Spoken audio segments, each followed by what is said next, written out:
Commercial gas ಸಿಲಿಂಡರ್ಗಳು ಸಿಗದ ಪರಿಣಾಮ ಬೆಂಗಳೂರಲ್ಲಿ ಒಂದೊಂದೇ ಹೋಟೆಲ್ಗಳು ಬಂದ್ ಆಗೋದಕ್ಕೆ ಶುರುವಾಗಿದೆ.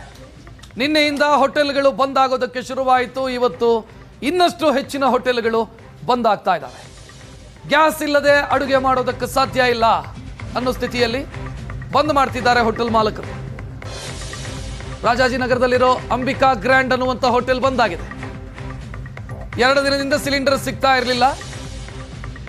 ಇವತ್ತು ಸಿಲಿಂಡರ್ ಇಲ್ಲದೆ ಹೋಟೆಲ್ ನಡೆಸೋದಕ್ಕಾಗಲಿಲ್ಲ. ಬಂದ್ ಮಾಡೋದಷ್ಟೇ ಉಳಿದಿದ್ದು ಹೋಟೆಲ್ ಮಾಲಕರ ಪಾಲಿಗೆ. ಸೊ ಅಂಬಿಕಾ ಗ್ರ್ಯಾಂಡ್ ಅನ್ನುವಂಥ ಹೋಟೆಲನ್ನು ಬಂದ್ ಮಾಡಿದ್ದಾರೆ.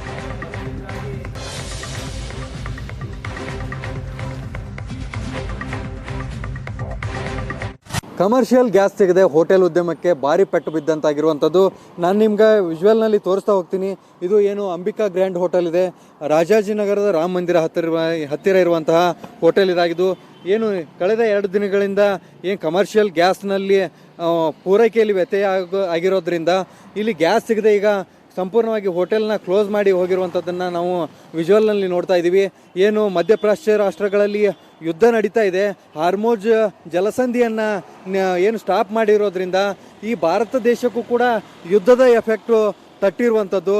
ಅಂದರೆ ನಮಗೆ ಏನು ಈಗ ಅಲ್ಲಿಂದ ಇರಾಕ್ ರಾಷ್ಟ್ರಗಳಿಂದ ಬರುವಂತಹ ಏನು ಕಮರ್ಷಿಯಲ್ ಇದು ಗ್ಯಾಸ್ ಏನಿದೆ ಆ ಗ್ಯಾಸ್ನ ಅಭಾವ ಸೃಷ್ಟಿಯಾಗಿರೋದ್ರಿಂದ ಇದೀಗ ಬೆಂಗಳೂರಿನ ಏನು ಹೋಟೆಲ್ಗಳಲ್ಲೂ ಕೂಡ ಈಗ ಕಮರ್ಷಿಯಲ್ ಗ್ಯಾಸ್ ಸಿಗದೆ ಹೋಟೆಲ್ಗಳನ್ನು ಬಂದ್ ಮಾಡಿರುವಂಥದ್ದು ನಮಗೆ ಕಾಣಿಸ್ತಾ ಇದೆ. ಹೀಗೆ ಪರಿಸ್ಥಿತಿ ಮುಂದುವರೆದಿದ್ದೆ ಆದರೆ ಇನ್ನೂ ಹಲವು ದಿನಗಳವರೆಗೂ ಹೋಟೆಲ್ಗಳು ಕ್ಲೋಸ್ ಆಗಿರುವ ಸ್ಥಿತಿಯೇ ನಿರ್ಮಾಣವಾಗಲಿದೆ. ಕ್ಯಾಮ್ರಾ ಪರ್ಸನ್ ನಾಗರಾಜ್ ಜೊತೆ ಪ್ರವೀಣ್ ಜಮಖಂಡಿ, ಏಷ್ಯಾನೆಟ್ ಸುವರ್ಣ ನ್ಯೂಸ್, ಬೆಂಗಳೂರು.